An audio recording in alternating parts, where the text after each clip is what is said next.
مسلمہ، ایک ہی جماعت، سب کو اس جماعت کے ساتھ جڑ کر رہنا تھا۔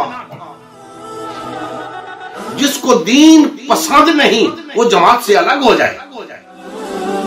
دین کا نام لے کر نئی جماعت کھڑی کرنے کی اجازت نہیں ہے۔ اگر اسلام کے دعوے دار ہو تو ایک جماعت بن کر رہنا ہوگا، وحدت اختیار کر کے رہنا ہوگا، آپس میں محبت کرنی ہوگی، اخوت پیدا کرنی ہوگی، ورنہ اس تفرقے کی اور پارٹی بازی کی دین میں کوئی گنجائش نہیں، دین میں کوئی اجازت نہیں۔ اور دوستان محترم، یہ تفرقہ جیسا کہ میں نے عرض کیا اتنی بڑی لعنت ہے، اتنی بڑی لعنت ہے کہ آج تک اس کے کوئی فوائد نہیں گنوا سکتے۔ اس کے فائدے ہیں، ہاں فائدے ہیں۔ کس کو؟ مفاد پرست طبقے کو اس کے فائدے، دنیا پرست طبقے کو، جنہیں مال و دولت چاہیے، جنہیں اقتدار چاہیے، جو حرص و ہوس کے غلام ہو چکے ہیں، انہیں اس کی ضرورت ہے۔ وہ کیا کرتے ہیں؟ وہ پھر جماعتیں بناتے ہیں، وہ پھر پارٹیاں بناتے ہیں اپنے مفادات کے حصول کے لیے، اپنی دنیاوی اغراض کے حصول کے لیے، شہرت کے حصول کے لیے، مال و دولت کے حصول کے لیے، ورنہ اللہ اس کے رسول صلی اللہ علیہ وآلہ وسلم نے انہیں اس کی اجازت نہیں دی۔ اور یہ جب دوستان محترم یہ جماعتیں، یہ فرقے کیوں بنتے ہیں؟ اللہ جل مجدہ نے فرمایا کہ مشرکین میں سے نہ ہو جانا جنہوں نے دین میں تفرقہ کیا اور جماعتیں بنا لی، دین میں تفرقہ کیا اور فرقے بنا لیے، گروہ بنا لیے، جماعتیں بنا لی۔ یاد رکھیں، دین میں تفرقہ ہوتا ہے تو جماعت سے علیحدگی اختیار کرتے ہیں، دین میں تفرقہ کرتے ہیں تو نئی جماعت کھڑی کرتے ہیں۔ ایک دین میں تفرقہ ہوتا ہے، ایک جماعت میں تفرقہ ہوتا ہے۔ دین میں تفرقہ کیا ہے اور جماعت میں تفرقہ کیا ہے؟ دین میں تفرقہ وہ ہے جسے ہم مذہبی طور پہ تفرقہ کہتے ہیں۔ مثلا یہ سنی، شیعہ، بریلوی، دیوبندی، اہل حدیث، اہل قرآن، یہ مذہبی تفرقہ ہے۔ مذہبی طور پہ تفریق کر کے دین کے اندر لوگ الگ الگ ہو گئے۔ اور سیاسی تفرقہ جو ہے وہ ہے جماعت میں تفرقہ، جماعت کو چھوڑ کے اپنی اپنی جماعتیں بناتے ہیں۔ آج دیکھ رہے ہیں جتنی جماعتیں وجود میں آئی ہوئی، در حقیقت تفرقہ انہوں نے سیاسی طور پہ کر رکھا ہے۔ مذہبی طور پہ ان میں سے کوئی سنی ہوں گے، کوئی شیعہ، کوئی بریلوی، کوئی دیوبندی۔ سیاسی تفرقہ الگ ہے، مذہبی تفرقہ الگ ہے۔ مذہبی تفرقے کے لیے لازم نہیں کہ آپ جماعت کھڑی کریں، وہ نظریاتی مسئلہ ہوتا ہے۔ سیاسی تفرقے کے لیے یعنی جماعت کے اندر تفرقے کے لیے نئی جماعت کھڑی کرنا ضروری ہے۔ اب اس وقت جتنی جماعتیں موجود ہیں یہ سب فرقے ہیں، یہ سب فرقے ہیں، ان کے پاس کوئی سند نہیں، قرآن و سنت کی کوئی سند نہیں، خود انہوں نے جماعتیں کھڑی کر دی اپنی طرف سے۔ اللہ اس کے رسول کا حکم یہ تھا کہ اے لا الہ الا اللہ محمد رسول اللہ پڑھنے والوں ایک جماعت بن کے رہنا، وحدت اختیار کر کے رہنا۔ لیکن ہم نے کیا کیا؟ تفرقے میں پڑ گئے، پارٹی بازی کا شکار ہو گئے۔ اور آج جغرافیائی لحاظ سے دیکھیں، قومی لحاظ سے، وطنی لحاظ سے، لسانی لحاظ سے، معاشی لحاظ سے، کئی طرح سے تفرقے کا شکار ہو چکے ہیں مسلمان، اور مذہبی اور سیاسی لحاظ سے بہت زیادہ۔ تو یہ تفرقہ مسلمانوں کے ساتھ سوٹ نہیں کرتا، دیگر اقوام کے ہاں اس کی گنجائش ہے۔ کیوں؟ اس لیے کہ ان کے پاس کوئی دین نہیں ہے، انہوں نے جو کچھ کرنا ہے خود کرنا ہے، اپنی عقل کے بھروسے پہ کرنا ہے۔ ہمیں خود کچھ کرنے کی اجازت نہیں، ہم نے جو کچھ کرنا ہے قرآن و سنت کی اتباع میں کرنا ہے۔ اگر قرآن و سنت اجازت دیتے ہیں تفرقے کی تو تفرقہ کرو، لیکن اگر قرآن و سنت اس کی اجازت نہیں دیتے تو چھوڑ دو تفرقے کو۔ کیوں کرتے ہو تفرقہ؟ کیوں پارٹیاں بنا رکھی ہیں؟ کیوں قرآن و سنت کی طرف نہیں لوٹتے؟ پھر دعویٰ کیوں کرتے ہو دین کا؟ جب قرآن و سنت کی طرف نہیں آنا پھر دین کا دعویٰ کیوں کرتے ہو؟ اور اگر دین کا دعویٰ کرتے ہو تو پھر لوٹ آؤ قرآن و سنت کی طرف۔ دوستان محترم، یہ تفرقہ ایک ایسی لعنت ہے کہ ہم اس کے جتنے نقصانات گنواتے رہیں وقت ختم ہو جائے، شاید اس کے نقصانات ختم ہو، لیکن ایک بات یاد رکھیں کہ تفرقہ ایسی شے ہے جس کا ایک فائدہ بھی نہیں، اور وحدت ایسی شے ہے جس کے فائدے ہی فائدے ہیں، ایک نقصان۔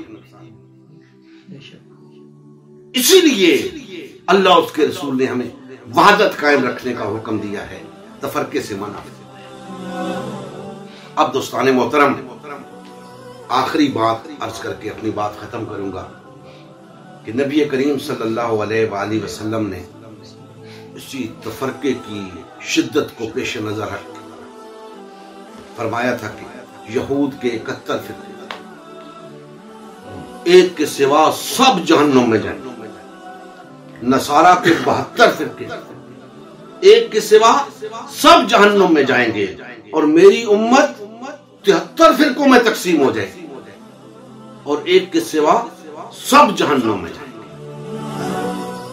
یہ روایت میں نے آیت مبارکہ کے آخری حصے کے حوالے سے آپ کے سامنے رکھی ہے، جس میں اللہ جل مجدہ نے فرمایا ہے کہ جس فرقے کے پاس جو کچھ ہے وہ اسی پر خوش ہے، کل حزب بما لدیہم فارحون، جس کے پاس جو کچھ ہے وہ اسی پہ خوش ہے۔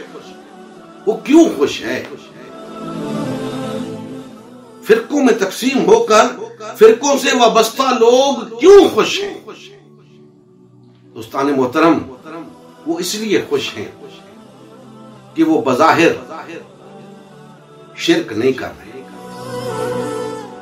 بظاہر شرک نہیں کر رہے، بظاہر وہ نمازیں بھی پڑھ رہے ہیں، بظاہر وہ روزے بھی رکھ رہے ہیں، حج بھی کر رہے ہیں، زکوٰۃ بھی دے رہے ہیں، دیگر بھی جو کام جس کی سمجھ میں آتے ہیں وہ کر رہے ہیں۔ اس لیے وہ خوش ہیں کہ جو کچھ ہمارے پاس ہے یہی دین ہے۔ اور یاد رکھیں، اللہ کے رسول صلی اللہ علیہ وآلہ وسلم نے اس بنیاد پہ کسی فرقے کو جہنمی قرار دیا ہی نہیں کہ وہ کلمے کا انکاری ہو گیا ہے، وہ نماز کا انکاری ہو گیا ہے، وہ روزے کا انکاری ہو گیا۔ کیوں؟ ان باتوں سے تو جو انکار کرے گا وہ تو سب کے سامنے دار اسلام سے خارج ہو جائے گا۔ بھائی جو کلمے کا انکار کرے، جو نماز کا انکار کرے، روزے کا انکار کرے، اسے تو سب لوگ کہیں گے یہ تو دار اسلام سے خارج ہے۔ اس کی تو بات ہی نہیں ہو رہی، بات ہو رہی ہے ان لوگوں کی جو اس بات پہ مطمئن بیٹھے ہیں کہ ہم صحیح ہیں۔ ان کے لیے فرمایا جا رہا ہے ان میں سے 72 فرقے جہنم میں جائیں۔ بھائی دیکھیں، نماز بھی پڑھ رہے ہیں وہ 72، روزہ بھی رکھ رہے ہیں، اور ایسا کوئی کام نہیں کر رہے جس کی بنیاد پہ انہیں شک گزرے کہ ہم جہنم میں جائیں۔ وہ اپنی طور پہ توحید پرست ہیں، شرک نہیں کر رہے، اپنے طور پہ وہ نبی کریم صلی اللہ علیہ وآلہ وسلم کی سنت مبارکہ پر چل رہے ہیں۔ ہر فرقہ، ہر گروہ یعنی اپنے طور پہ وہ دین پر عمل پیرا ہیں، اس بات پہ مطمئن ہیں۔ اسی لیے نبی کریم صلی اللہ علیہ وآلہ وسلم نے بھی اس بنیاد پہ کسی فرقے کے حوالے سے بات ہی نہیں فرمائی۔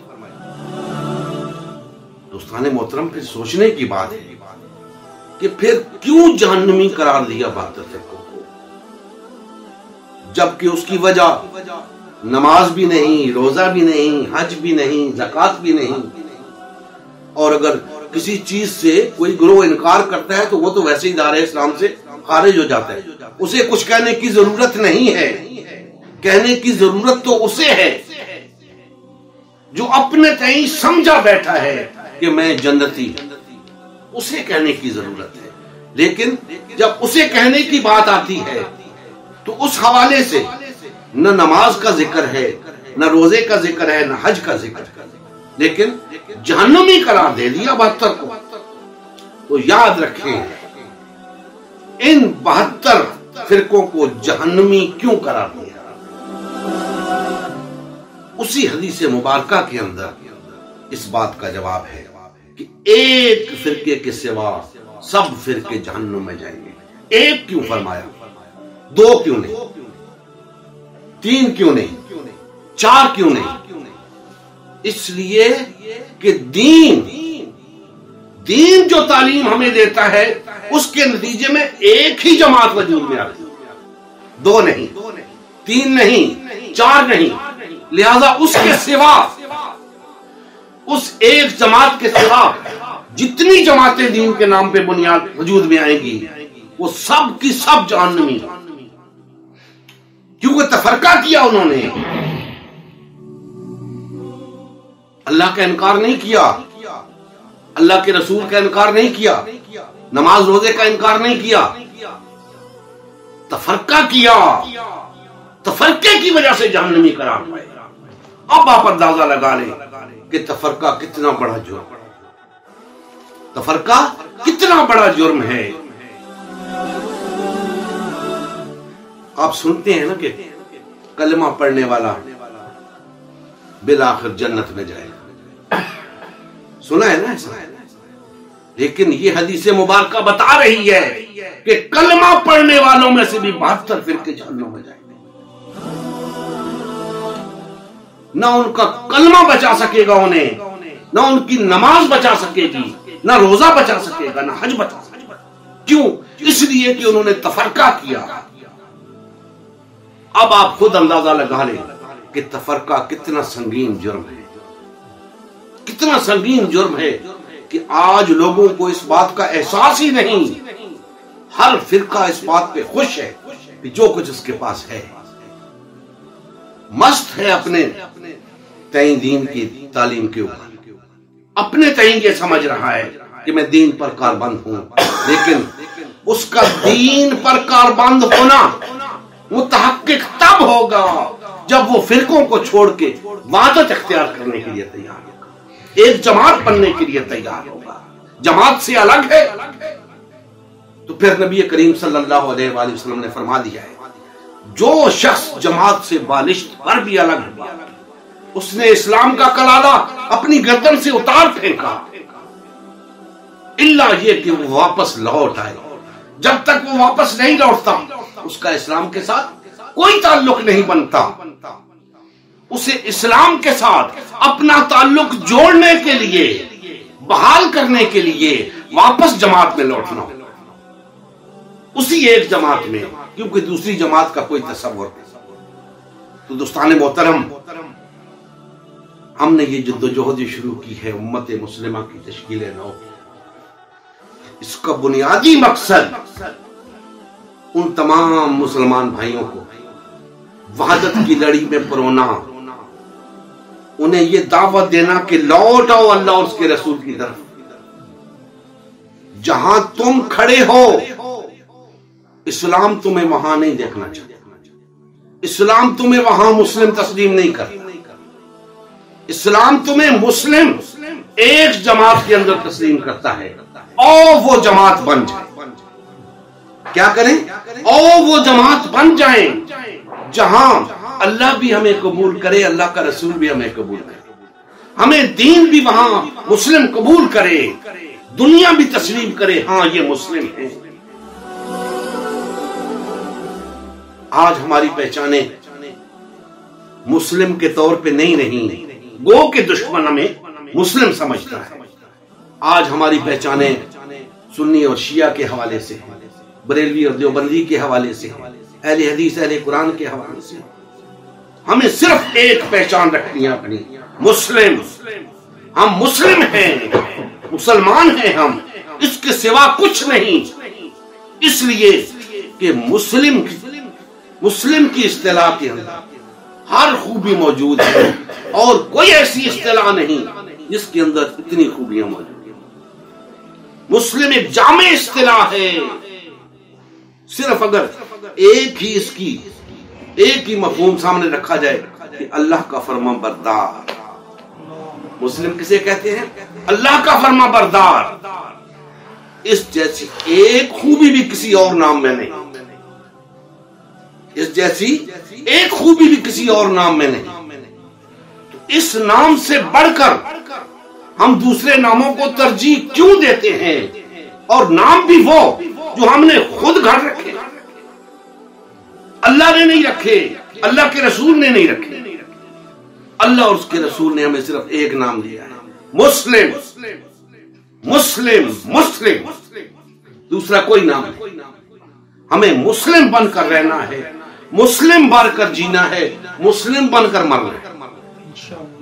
یہی دعوت ہے تمام کلمہ گو بھائیوں پر، تمام مسلمان بھائیوں پر، کہ آؤ، ہمارے پاس دوسرا کوئی راستہ نہیں، اس کے سوا ہمارے پاس کوئی چارہ نہیں کہ ہم اکٹھے ہو جائیں، بھائی بھائی بن جائیں، ہمارے اندر اخوت پیدا ہو جائے، وحدت پیدا ہو جائے۔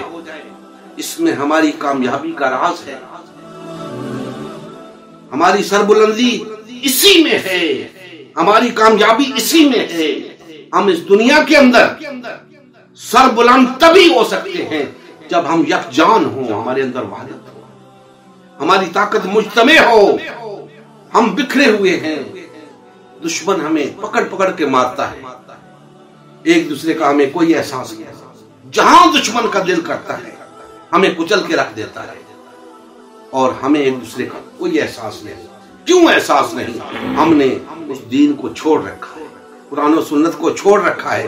آج ہم اس تعلیم کو اپنا لیں، ہو نہیں سکتا کہ ہمارے دلوں میں محبت پیدا نہ ہو نہیں سکتا کہ وہ نفرت کا گند ہمارے دلوں سے نکل نہ جائے، ہو نہیں سکتا کہ ہمارے اندر وہ اخوت پیدا نہ ہو نہیں سکتا کہ ہمارے اندر وہ وحدت پیدا نہ ہو۔ اللہ جل مجدہ ہمارے حال پہ رحم فرمائے، اور ہمیں کما حق کو اس تفرقے کی لعنت سے نکل کر وحدت اختیار کرتے ہوئے اللہ کے دین کو غالب کرنے کی توفیق عطا۔